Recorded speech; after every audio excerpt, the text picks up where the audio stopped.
വഹിച്ചവനേ.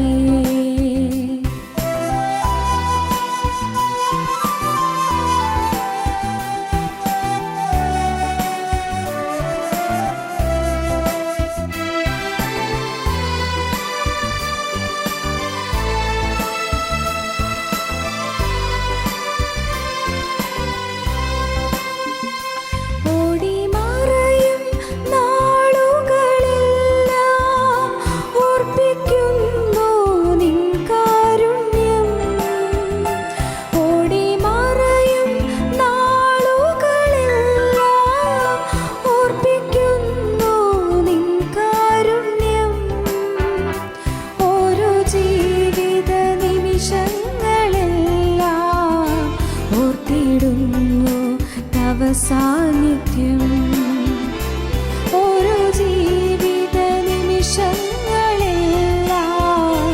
ഓർത്തിടുന്നു തവ സാന്നിധ്യം. വന്ന വഴികൾ ഒന്നോർത്തിടുമ്പോൾ ഇന്നയോളം നടത്തിയ നാഥ നന്ദിയല്ലാതില്ലൊന്നുമില്ല. എന്നും കരുതലിൽ വഹിച്ചവനേ.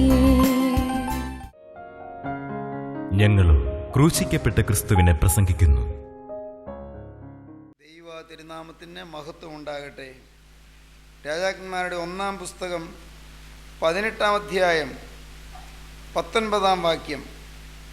എന്നാൽ ഇപ്പോൾ ആളയച്ച് എല്ലാ ഇസ്രായേലിനെയും ബാലിൻ്റെ 450 പ്രവാചകന്മാരെയും ഈസബേലിൻ്റെ മേശയിങ്കൽ ഭക്ഷിച്ചു വരുന്ന 400 അശേര പ്രവാചകന്മാരെയും കർമ്മേൽ പർവ്വതത്തിൽ എൻ്റെ അടുക്കൽ കൂട്ടി വരുത്തുക.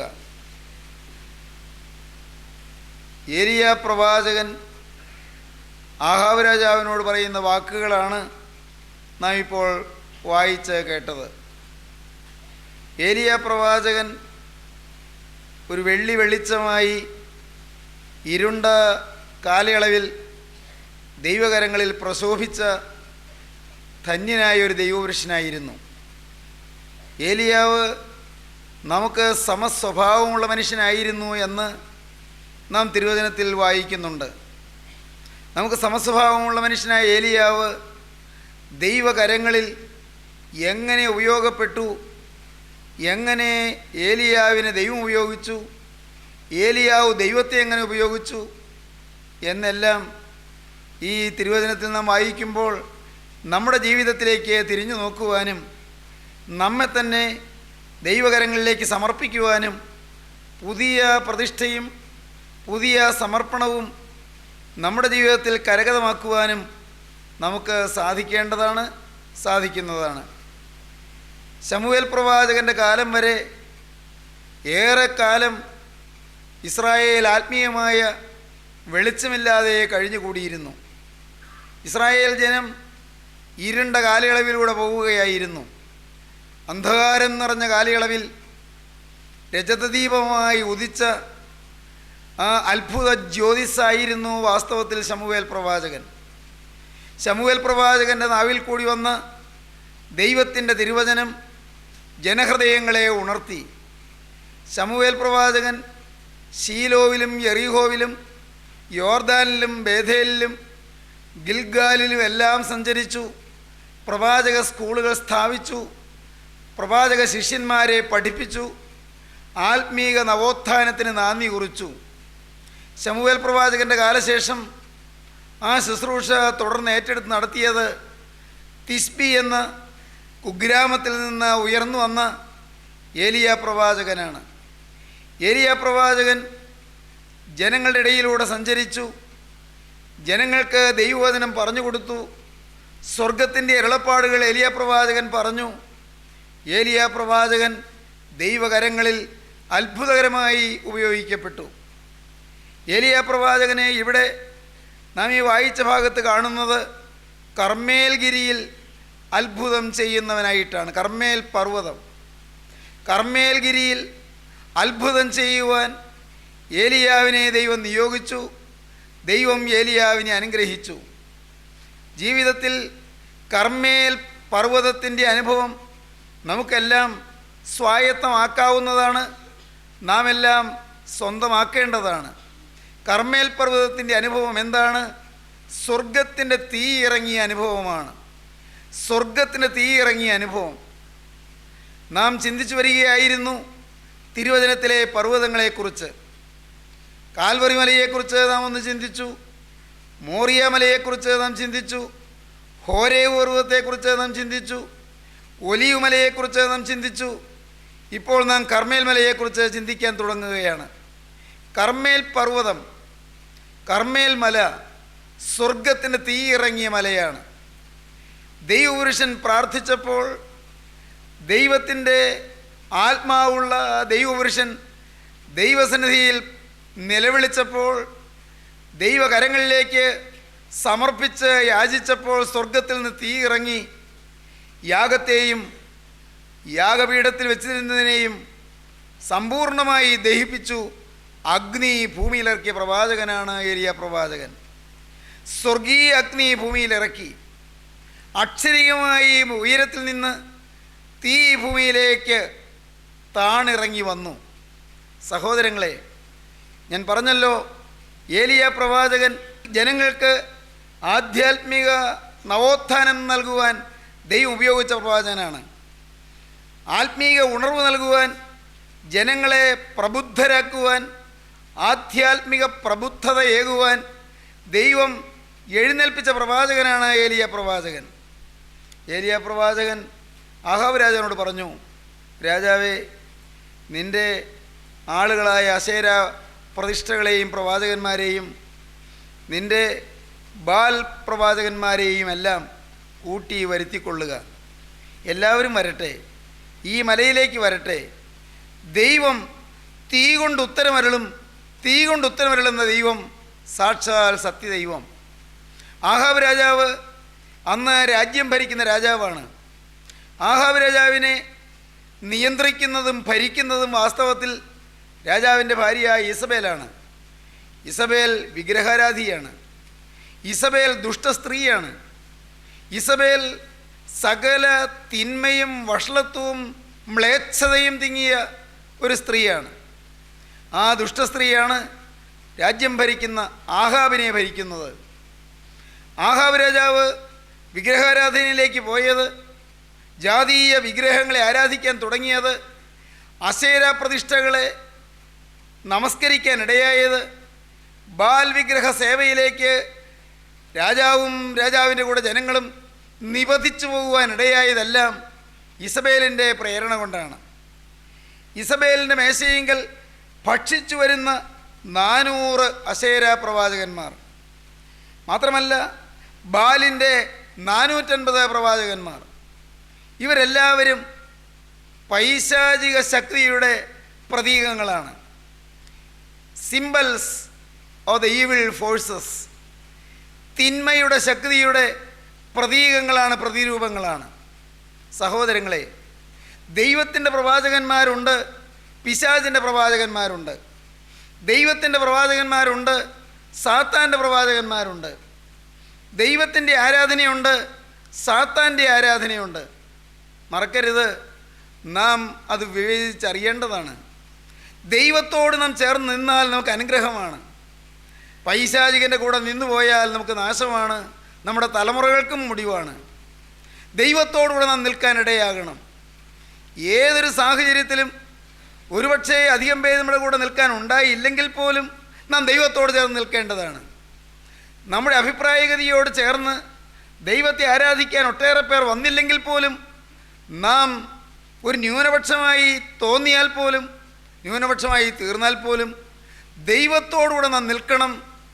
അതിൻ്റെ ബലം അത്യന്തം മേധുരമാണ്, അത്യന്തം ശക്തമാണ്. ദൈവത്തോടുകൂടെ നിന്നാലുള്ള അനുഗ്രഹം അത് വർണ്ണനാതീതമാണ്. സഹോദരങ്ങളെ, ഏലിയ പ്രവാചകൻ ഒറ്റയ്ക്കാണ്, വേറെ ആരുമില്ല കൂടെ. ഏലിയ പ്രവാചകൻ പറയുന്നത് ശരിയാണെന്ന് അംഗീകരിക്കുന്ന ആളുകളുണ്ട്. 7000-ഓളം ആളുകൾ അവിടെ ഉണ്ട് എന്ന് പിന്നീട് നാം വായിക്കുമ്പോൾ കാണാം. പക്ഷേ അവരാരും രംഗത്ത് വരുന്നില്ല, അവർക്ക് പേടിയാണ്. ഈ ഏലിയാവ് പറയുന്നത് സത്യമാണെന്ന് അവർക്കറിയാം. ഏലിയാവ് ഒരു സത്യത്തിന് വേണ്ടി ആണ് നിൽക്കുന്നതെന്ന് അവർക്കറിയാം. ഏലിയാവ് സത്യത്തിൻ്റെ പ്രവാചകനാണെന്നറിയാം. ഏലിയാവ് പറയുന്നതാണ് സനാതന സത്യമെന്നവർക്കറിയാം. പക്ഷേ അവർക്ക് രംഗത്ത് വരാൻ ഭയമാണ്. അവർക്ക് രാജാവിന് ഭയമാണ്, മേലാളന്മാരെ ഭയമായിരിക്കുന്നു, അധീശത്വത്തെ ഭയപ്പെടുന്നു, ഭരണ നേതൃത്വത്തെ പേടിക്കുന്നു. അതുകൊണ്ട് അവർ സത്യത്തിന് സാക്ഷ്യം വഹിപ്പാൻ മനസ്സില്ലാതെ അവർ ഒളിച്ചു മാറുന്നു സഹോദരങ്ങളെ. പക്ഷേ ഏലിയാവ് അധൈര്യപ്പെട്ടില്ല. ഏലിയാവ് പറയുന്നൊരു വാക്കുണ്ട്. അത് 17-ാം അധ്യായത്തിൽ നാം കാണും. ആദ്യത്തെ വാക്യത്തിൽ, ഞാൻ സേവിച്ചു നിൽക്കുന്ന ഇസ്രായേലിൻ്റെ ദൈവമായ യഹോവയാണ്. ഏലിയാവ് പറയുന്ന വാക്യം അതാണ്. ഞാൻ സേവിച്ചു നിൽക്കുന്ന ഇസ്രായേലിൻ്റെ ദൈവമായ യഹോവ. ഞാൻ സേവിച്ചു നിൽക്കുന്ന ഇസ്രായേലിൻ്റെ ദൈവമായ യഹോവ. ഏലിയാവിൻ്റെ ജീവിതത്തിൽ കർമ്മേലിൽ തീ ഇറക്കുവാനും യാഗപീഠം കത്തി സ്വർഗീയ അഗ്നി കൊണ്ട് എരിയുവാനുമെല്ലാം ഇടയായതിൻ്റെ പിന്നിൽ ഞാൻ സേവിച്ചു നിൽക്കുന്ന ഇസ്രായേലിൻ്റെ ദൈവമായ യഹോവ എന്നുള്ള ആ ഒരു ഏകാഗ്രതയും ഭക്തി നിർഭരതയും നമുക്ക് കാണാൻ സാധിക്കും. ഭക്തി, ദൈവത്തിലുള്ളതായ ആശ്രയം, സത്യദൈവത്തിലുള്ളതായ വിശ്വാസം, ദൈവത്തെ ഭയഭക്തിയോടെ ആരാധിക്കാനുള്ള സമർപ്പണം. ഞാൻ സേവിച്ചു നിൽക്കുന്ന ഇസ്രായേലിൻ്റെ ദൈവമായ യഹോവ എന്ന് ഏലിയാവ് പറയുന്നത് നമ്മെ വാസ്തവത്തിൽ ചിന്തിപ്പിക്കേണ്ടതാണ്. എനിക്ക് ധൈര്യമുണ്ടോ ക്രിസ്തുവിൻ്റെ സാക്ഷി എന്ന് പറയാൻ? ഞാൻ ദൈവത്തിൻ്റെ വേലക്കാരനാണെന്ന് പറയാൻ അതിൽ നാം അഭിമാനം കൊള്ളുന്നുണ്ടോ? ആരെല്ലാം എതിർത്താലും, ആരെല്ലാം പകച്ചാലും, ആരെല്ലാം തെറ്റിദ്ധരിച്ചാലും, ആരെല്ലാം ഒറ്റപ്പെടുത്തിയാലും, പ്രിയപ്പെട്ടവരെ, നമ്മുടെ ജീവിതത്തിൽ ഞാൻ ക്രിസ്തുവിനോടുകൂടെ ചേർന്ന് നിൽക്കുന്നുവെന്ന് തുറന്നു പറയാൻ, ആ അത്ഭുതകരമായ മനസാന്നിധ്യത്തോടെ ഉറച്ചു നിൽക്കാൻ നമുക്ക് കഴിയുമെങ്കിൽ അതുകൊണ്ട് ലഭിക്കുന്ന അനുഗ്രഹങ്ങൾ ദൂരവ്യാപകങ്ങളാണ്. തലമുറകളിലേക്ക് പടർന്ന് ചെല്ലുന്നതാണ്. സഹോദരങ്ങളെ, ഏലിയാവ് പറഞ്ഞു, ഇപ്പോൾ അശേര പ്രവാചകന്മാരെ വരുത്തു, ബാലിൻ്റെ പ്രവാചകന്മാരെ വരുത്തു, ഈ കർമ്മേൽ മലയിലേക്ക് എല്ലാവരെയും വരുത്തു. പ്രിയപ്പെട്ടവരെ, കർമ്മേലിലേക്ക് എല്ലാവരും വരികയാണ്. ഏലിയാവ് പറഞ്ഞു, സർവ്വജനത്തോടും പറഞ്ഞു, നിങ്ങൾ എത്രത്തോളം 2 തോണിയിൽ കാൽ വയ്ക്കും? യഹോവ ദൈവമെങ്കിൽ അവനെ അനുഗമിപ്പീൻ, ബാലെങ്കിലോ അവനെ അനുഗമിപ്പീൻ എന്ന് പറഞ്ഞു. എന്നാൽ ജനം അവനോട് ഉത്തരമൊന്നും പറഞ്ഞില്ല. ജനത്തിന് അത്ര ഗൗരവമായിട്ട് തോന്നിയില്ല. ഒരു കുഗ്രാമവാസിയായ ഒരു സാധു ഉപദേശി വന്ന് പറയുന്നു, യഹോവയാണ് ദൈവമെങ്കിൽ ദൈവത്തിന് അംഗീകരിക്കുക, അല്ല ബാലാണ് ദൈവമെങ്കിൽ ബാലിനെ സേവിക്കുക. നിങ്ങൾ 2 തോണിയിൽ കാൽ വയ്ക്കല്ലേ. ഈ പ്രവാചകൻ പറഞ്ഞ വാക്ക് കേട്ടിട്ട് അവർക്ക് അത്ര വില തോന്നിയില്ല, ഒന്നും വേണ്ടിയില്ല, ഒരു പ്രതികരണവുമില്ല. പ്രിയപ്പെട്ടവരെ, ജനം പ്രതികരിക്കും. എപ്പോഴാണെന്നറിയാമോ? തീ കണ്ടാൽ പ്രതികരിക്കും. എൻ്റെ ജീവനുള്ള ദൈവത്തിന് സ്തോത്രം. സ്വർഗത്തിൻ്റെ തീ ഇറങ്ങുന്നത് കണ്ടാൽ ജനം പ്രതികരിക്കും. ഗുണമായോ ദോഷമായോ പ്രതികരിക്കും. ചിലപ്പോൾ ദോഷമായിട്ടായിരിക്കും, കൊന്നുകളയുമെന്നുള്ള ഭീഷണിയോടെ ആയിരിക്കും. പക്ഷേ സ്വർഗത്തിൻ്റെ തീ ഇറങ്ങിയാൽ ജനം പ്രതികരിക്കും, ജനം അതിന് മറുപടി പറയും. ഇവിടെ ജനം ഒന്നും പറഞ്ഞില്ല, ഒന്നും മിണ്ടിയില്ല. നിങ്ങൾ എത്രത്തോളം 2 തോണിയിൽ കാൽ വയ്ക്കും? യഹോവ ദൈവമെങ്കിൽ അവനെ അനുഗമിപ്പീൻ, ബാലെങ്കിലോ അവനെ അനുഗമിപ്പീൻ എന്ന് ഏലിയാവ് പറഞ്ഞു. ജനം ഉത്തരം ഒന്നും പറഞ്ഞില്ല. എന്നിട്ട് ഏലിയാവ് പിന്നെ പറഞ്ഞു, യഹോവയുടെ പ്രവാചകനായി ഞാൻ ഒരുത്തൻ മാത്രമേ ശേഷിക്കുന്നുള്ളൂ. ബാലിൻ്റെ പ്രവാചകന്മാരോ 450 പേരുണ്ട്. ഞങ്ങൾക്ക് 2 കാളയെ തരട്ടെ. ഒരു കാളയെ അവർ തിരഞ്ഞെടുത്ത് ഖണ്ഡം ഖണ്ഡമാക്കി തീയിടാതെ വിറകിന്മേൽ വയ്ക്കട്ടെ. മറ്റേ കാളയെ ഞാനും ഒരുക്കി തീയിടാതെ വിറകിന്മേൽ വയ്ക്കാം. നിങ്ങൾ നിങ്ങളുടെ ദേവൻ്റെ നാമത്തെ വിളിച്ചപേക്ഷിപ്പീൻ, ഞാൻ യഹോവയുടെ നാമത്തെ വിളിച്ചപേക്ഷിക്കാം. തീ കൊണ്ട് ഉത്തരമിടുന്ന ദൈവം തന്നെ ദൈവമെന്നിരിക്കട്ടെ. അതിന് ജനമെല്ലാം അത് നല്ല വാക്ക് എന്ന് ഉത്തരം പറഞ്ഞു. തീയുടെ കാര്യം കേട്ടപ്പോൾ ജനം ചലിക്കാൻ തുടങ്ങി. അത് നല്ല വാക്ക്. ദൈവത്തിന് സ്തോത്രം. എൻ്റെ സഹോദരങ്ങളെ, ഞാൻ വളരെ എളിമയോടെ നിങ്ങളോട് പറയട്ടെ, നിങ്ങളുടെ ആത്മീയ ജീവിതത്തിൽ, അല്ല നിങ്ങളുടെ ഇഹലോക ജീവിതത്തിൽ നിങ്ങൾക്ക് അനുഗ്രഹം വേണമോ, നിങ്ങൾക്ക് പ്രയോജനപ്രദമായൊരു ജീവിതം നയിക്കണമോ, തീ നിങ്ങളിൽ ഇറങ്ങണം. തീ നിങ്ങളിലൂടെ സംസാരിക്കണം. തീ നിങ്ങളുടെ നാവിലൂടെ ഒഴുകണം. തീ നിങ്ങളുടെ ജീവിതത്തിൽ പ്രസരിച്ചു കൊണ്ടിരിക്കണം. തീ നിങ്ങളുടെ ജീവിതത്തിൽ ജ്വലിച്ചു കൊണ്ടിരിക്കണം. സ്വർഗത്തിൻ്റെ തീ, സ്വർഗത്തിൻ്റെ പരിശുദ്ധാത്മാവിൻ്റെ അഗ്നി പരിശുദ്ധാത്മാവിൻ്റെ ആ തീയുടെ ശോഭയും ചൂടും വെളിച്ചവും നമ്മിലൂടെ പരിസരങ്ങളിലേക്ക് പ്രസരിച്ചുകൊണ്ടിരിക്കണം, വ്യാപിച്ചുകൊണ്ടിരിക്കണം. ആത്മാവിൻ്റെ അഗ്നി, പരിശുദ്ധാത്മാവിൻ്റെ അഗ്നി. ഏലിയാവിൻ്റെ ഹൃദയത്തിലൊരു തീയുണ്ട്. ഏലിയാവിൻ്റെ ഹൃദയത്തിൽ ദൈവത്തിൻ്റെ ആത്മാവുണ്ട്. ഏലിയാവിൻ്റെ ഉള്ളിൽ ദൈവത്തിൻ്റെ ആത്മാവിൻ്റെ ശക്തിയേറിയ വ്യാപാരമുണ്ട്. ഏലിയാവ് ദൈവത്തിൻ്റെ പരിശുദ്ധാത്മാവിൻ്റെ നടത്തിപ്പിനൊത്താണ് മുന്നോട്ട് പോകുന്നത്. ഏലിയാവിന് സ്വന്തം മഹത്വം അന്വേഷിക്കണമെന്നില്ല, സ്വന്തം മാനം നോക്കണമെന്നില്ല, സ്വന്തം നിലയും വിലയും അത് ഏലിയാവിന് വിഷയമല്ല. ഏലിയാവിന് വെസ്റ്റഡ് ഇൻട്രസ്റ്റ് ഇല്ല. ഏലിയാവിന് നിക്ഷിപ്ത താല്പര്യമില്ല. ഏലിയാവിന് സ്ഥാപിത താല്പര്യമില്ല. ഏലിയാവിനൊന്നേ ഉള്ളൂ, നിത്യനായ ദൈവത്തിൻ്റെ നാമം മഹത്വപ്പെടണം, ദൈവത്തിൻ്റെ നാമം ഉയരണം, ദൈവത്തിൻ്റെ രാജ്യം ഭൂമിയിൽ വരണം, സത്യമായും ദൈവം ജീവിക്കുന്നുവെന്ന് ലോകരെല്ലാം അറിയണം, തന്മൂലം എല്ലാവർക്കും സൗഭാഗ്യകരമായ ശോഭനമായ ഭാവി ലഭിക്കണം, എല്ലാവരും അനുഗ്രഹീതമായ നല്ല നാളെയിലേക്ക് കുതിച്ചെത്തണം. ഇതേ പാവം പ്രവാചകനുള്ളൂ. ഏലിയാ പ്രവാചകന് മറ്റു ഉദ്ദേശമില്ല. ആ ശുദ്ധോദ്ദേശത്തോടെ ഏലിയാവ് ആത്മാവിന് തീ ഉള്ളത്തിൽ കത്തിക്കൊണ്ട് ഏലിയാവ് നടക്കുകയാണ്, ഏലിയാവ് പ്രവർത്തിക്കുകയാണ്, ഏലിയാവ് സംസാരിക്കുകയാണ്. സ്നേഹിതരെ, നിങ്ങളുടെ ജീവിതത്തിൽ തീ ഉള്ളത്തിൽ പേറിക്കൊണ്ട് നടക്കാൻ നിങ്ങൾക്ക് താല്പര്യമുണ്ടോ? നിങ്ങൾ പറയും, സാറേ തീയുണ്ട്, പക്ഷേ ഈ വേദനയുടെ തീയാണ്, കഷ്ടതയുടെ തീയാണ്, ദുരിതത്തിൻ്റെ തീയാണ്, ഉള്ളു തീ ആളിക്കൊണ്ടിരിക്കുകയാണ്. കഷ്ടപ്പാട് തന്നെ കഷ്ടം, ദുഃഖവും ദുരിതവും, രോഗവും ആവലാതിയും, പണത്തിൻ്റെ പോരായ്മയും ഇല്ലായ്മയും, കടത്തിൻ്റെ ബാധയും കടത്തിൻ്റെ ഒഴിയാത്ത കഷ്ടപ്പാടും അതിൻ്റെ പ്രയാസങ്ങളും അതിൻ്റെ ക്ലേശങ്ങളും. തീയ, ഉള്ളു തീയാണ്. മക്കളെ ഓർക്കുമ്പോൾ തീയ, ഭർത്താവിൻ്റെ കാര്യം ഓർക്കുമ്പോൾ തീയ, എൻ്റെ കുടുംബത്തിൻ്റെ കാര്യം ഓർക്കുമ്പോൾ തീയ, ഒരു തൊഴിലിൻ്റെ കാര്യം ഓർക്കുമ്പോൾ തീയ, കടമെങ്ങനെ വീട്ടുമെന്ന് ഓർക്കുമ്പോൾ തീയ.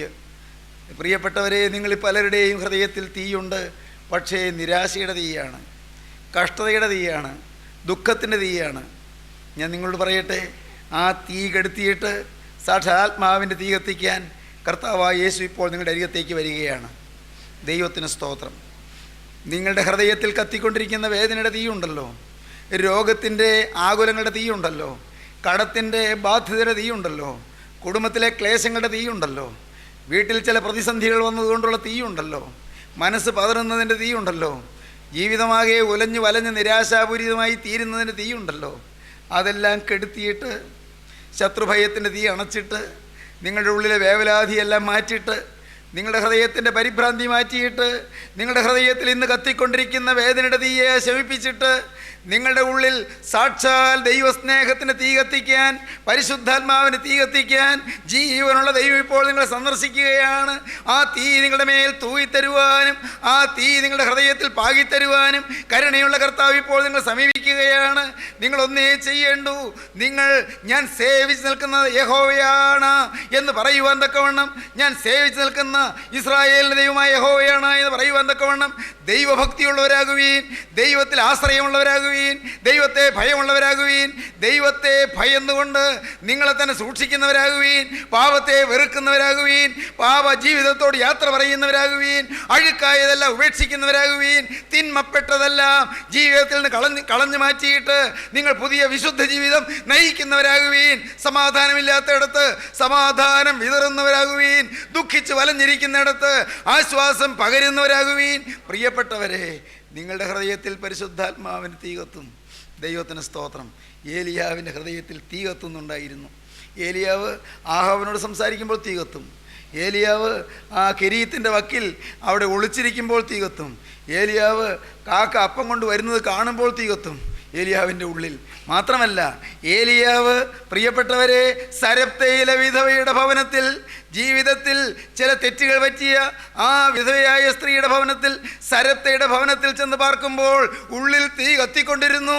അതുകൊണ്ടാണ് ആ വിധവയായ സ്ത്രീ പിന്നീട് പറയുന്നത്, ദൈവത്തിൻ്റെ ആത്മാവുള്ള ഒരു ദൈവപുരുഷനാണ് എന്ന് ഞാൻ അറിയുന്നു. ദൈവത്തിന് സ്തോത്രം. ദൈവത്തിൻ്റെ ആത്മാവുള്ളൊരു ദൈവപുരുഷനാണ് ഇദ്ദേഹമെന്ന് ഞാൻ അറിയുന്നു എന്ന്. 3 കൊല്ലം വീട്ടിൽ രഹസ്യമായി ഒളിച്ചു പാർത്ത ദൈവത്തിൻ്റെ പ്രവാചകൻ പോകാൻ നേരത്ത് ഈ വിധവയുടെ സാക്ഷ്യമാണ്. ദൈവത്തിന് സ്തോത്രം.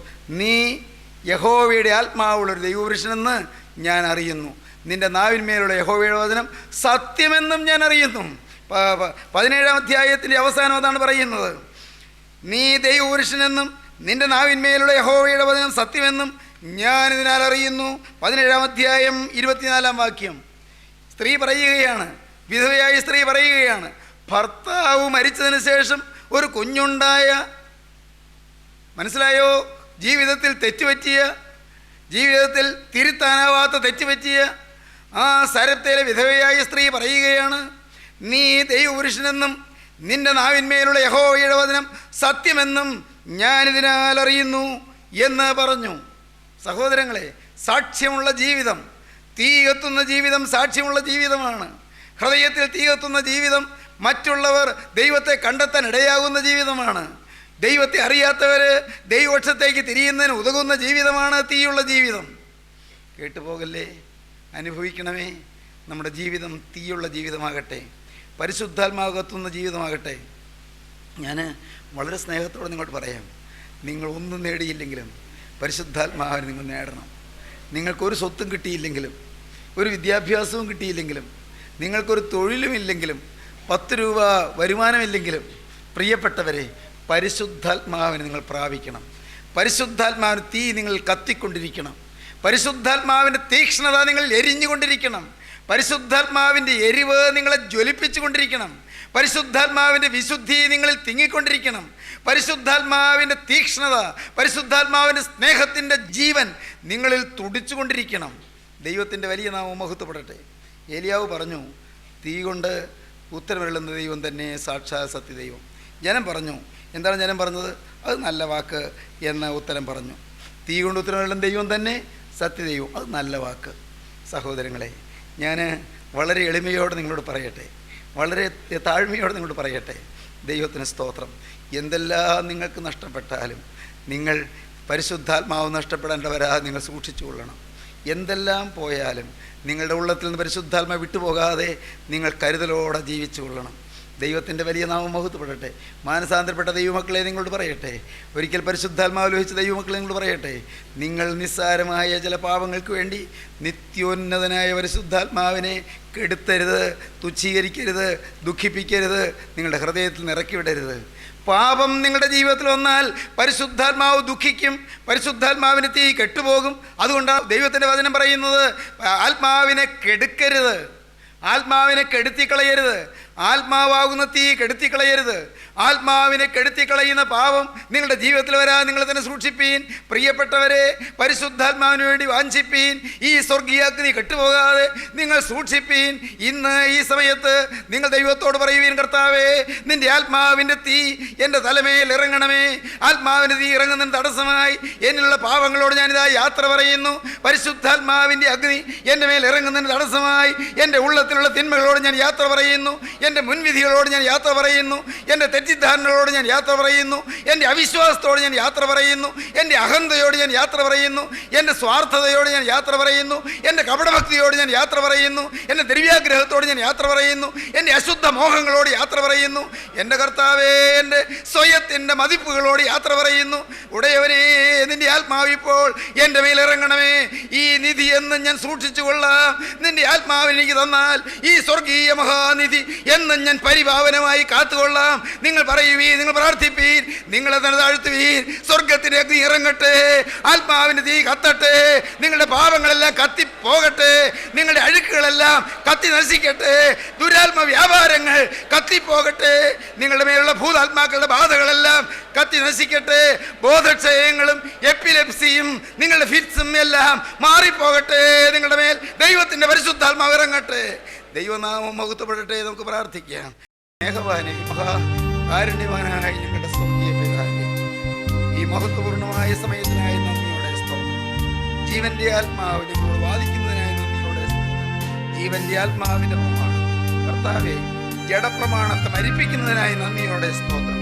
ജഡമോഹങ്ങളെ എല്ലാം മരിപ്പിച്ചു തരുന്ന കൃപയ്ക്കായി ഞങ്ങൾ നിന്നെ സ്തുതിക്കുന്നു. കർത്താവേ, എല്ലാം മായി എന്ന് കാണാനുള്ള സുബോധം തരുന്നതിനായി നന്ദിയോടെ സ്തോത്രം.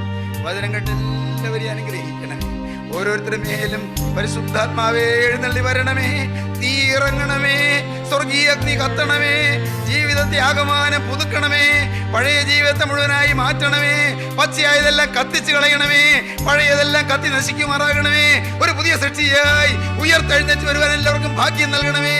എല്ലാവരെയും അനുഗ്രഹിക്കണമേ. യേശുവിൻ നാമത്തിൽ തന്നെ.